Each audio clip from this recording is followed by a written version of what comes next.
শ্যামলী দাঁড়িয়ে আছে, নবদ্বীপ শিলিগুড়ি, রানাঘাট শিলিগুড়ি, তেজপুর, এটা কৃষ্ণনগর শিলিগুড়ি, নানান রকম বাস দাঁড়িয়ে আছে গাইজ। দেখতে পাচ্ছ আজকে সকালে বাস স্ট্যান্ডটা পুরো ভরে গেছে।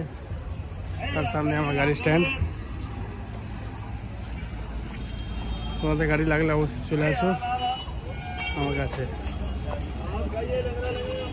এই মাঝখানেরটা আমার গাড়ি আছে, এটা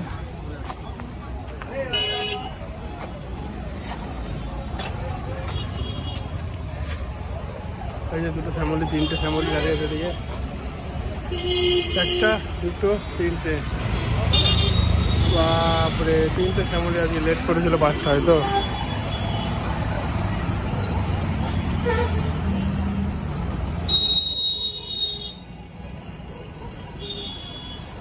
দেখি আজকে রিজার্ভ ভাড়া যাবো, কারণ শেয়ারে আমার গাড়িতে জায়গা কম।